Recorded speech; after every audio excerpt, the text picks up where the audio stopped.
The 9-10 excerpts, 9th and 10th grade. You have a couple of excerpts that I'm really excited about, and you have your work cut out for you. The first one is Kreutzer 8.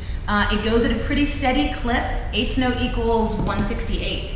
I would suggest a lot of solid metronome practice, and I would also suggest cutting the metronome beat in thirds. In other words, go down to about 55, and so instead of playing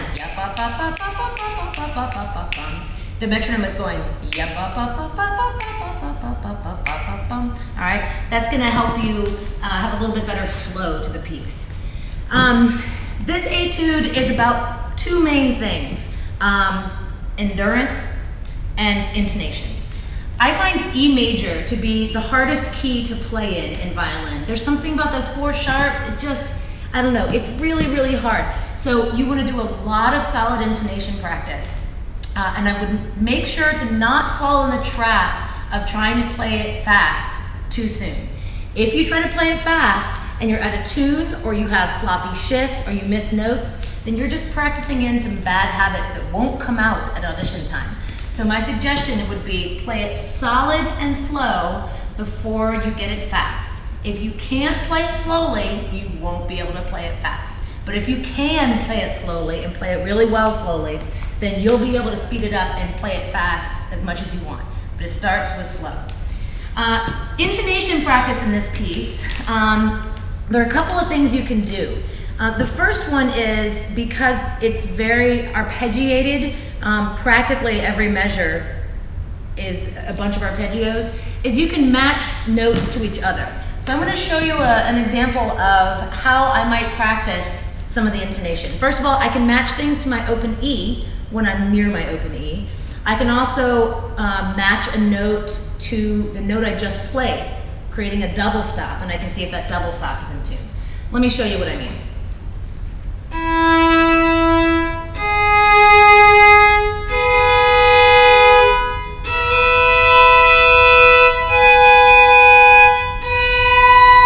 Ooh, that B wasn't so good, so I'm going to go back and try it again. There it is.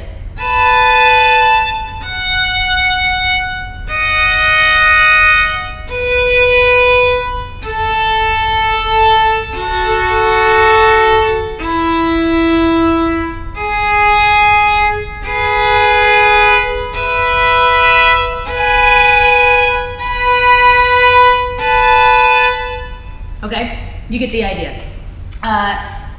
You might think, gosh, how can I practice it that slowly for all these 2 pages? That's so much music. And then you just don't have the time to do that. This is not true.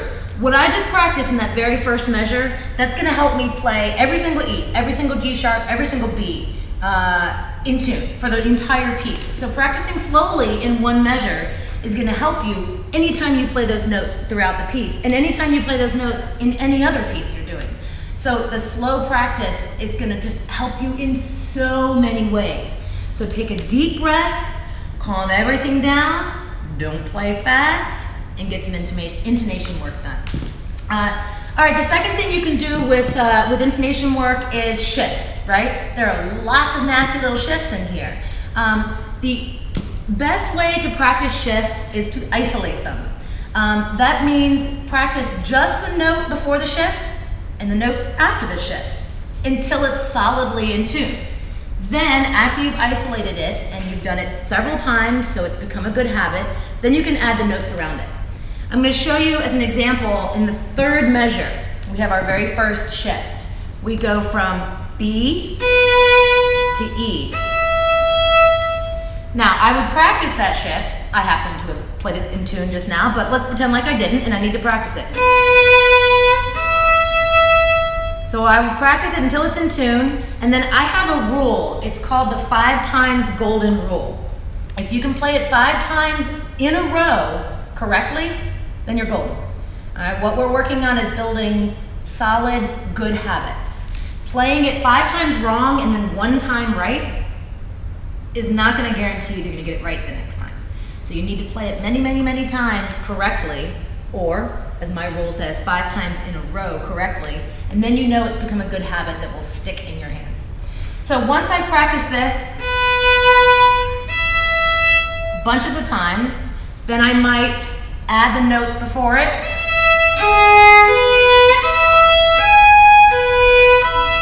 And the notes in front of it. And I'll do that a few times.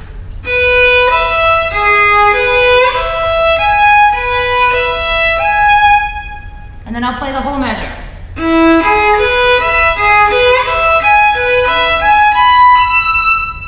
And then do that a bunch of times. Again, I want to stress that it might seem like, gosh, practicing that one shift, that seems to take so much time. But if you look through this etude, that one shift happens like 4 or 5 times. So by practicing that third measure carefully, you have practiced 5 different measures carefully. And you've also practiced for every single time that shift comes up in any piece of music that you'll ever play. So it's very, very worth taking the time. Okay, so another way to practice this piece for intonation and solid rhythm, you would think that it's just 16th notes that of course you would have good rhythm, but we tend to rush when it's easy. We tend to slow down when it's easy and rush when it's hard. I don't know why we do that, but we usually, a violinist's tendency is to rush a shift, to play a shift too fast, and also to play string changes too fast. So a really good way to practice staying in a solid tempo is, of course, metronome practice. You should be doing 70% of your practice on this with the metronome. The metronome can be slow, it can be medium, it can be fast, but with the metronome. But you can also practice in rhythms, all different kinds of rhythms. You can come up with your own. The classic one is just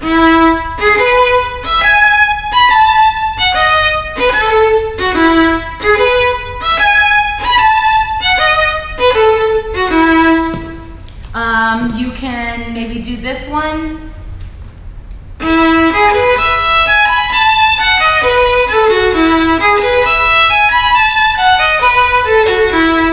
So on and so forth. You could do where you hold the first note long and then play the next 5 fast.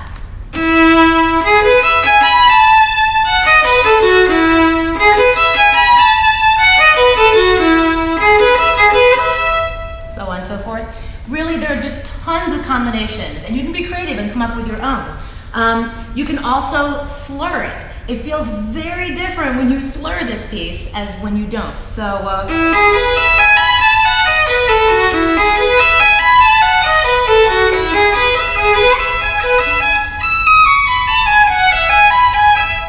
it helps with your string changes to keep everything nice and smooth. You can also play it backwards bowing. This will help with your string changes and help keep you in a solid tempo. It feels really awkward, and I would not suggest doing this at a fast tempo. Do it slow and methodic.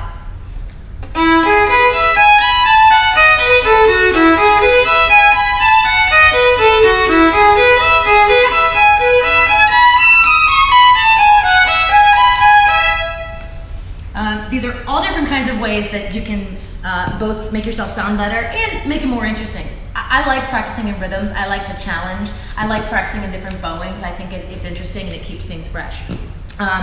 One more rhythm that I always enjoy doing if you really want the challenge. Each measure is divided into 2 groups of 6. I would challenge you to divide it into 3 groups of 4 to throw off the sense of the beat. That always helps you just know the piece better if you disguise the beat in your practice. So, for example,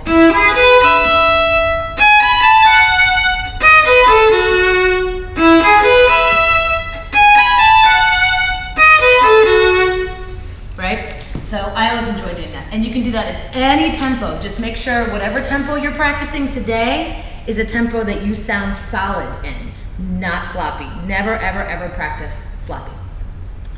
The last thing I would suggest is never start right from the beginning and play to the end, unless you are practicing playing it through, which you should really only be doing in the few weeks before the audition.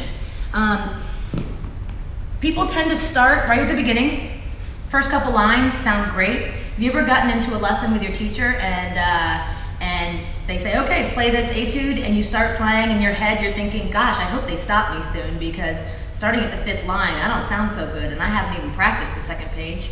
I know we've all had those thoughts before. I had those thoughts in school as well. So set a schedule for yourself where you say, on Tuesday I'm going to practice the first 3 lines. On Wednesday I'm going to practice the next 3 lines. On Thursday, so on and so forth. And then you're really focusing on smaller amounts. In my teaching, I call it practicing in chunks. If you want practice in 1 measure chunks, 2 measure, 4 measure, wherever you are in learning the etude, then you're going to get to know it a whole lot better than when you try to read straight through it. Imagine you're studying for a test and you have an entire chapter to read and memorize and learn for the test. You're not just going to read the chapter and read the chapter and read the chapter. You're going to take it in sections so you can memorize what each paragraph is talking about, so you do well on the test. Same thing happens in music, all right? Don't go from start to finish every day. Pick your battles each day. Okay, I'm going to play it through. I'm going to play it at a slower tempo than you will need to prepare for the audition. I'm doing this mainly so you can hear some of the intonation stuff and some of the phrasing that I add to it to try to give it a little musical feeling. So again, I just stress that I am going to be playing it a little bit slower than the tempo marking for All-State.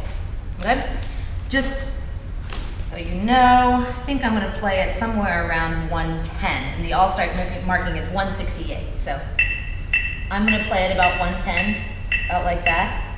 The All-State marking is quite a bit faster.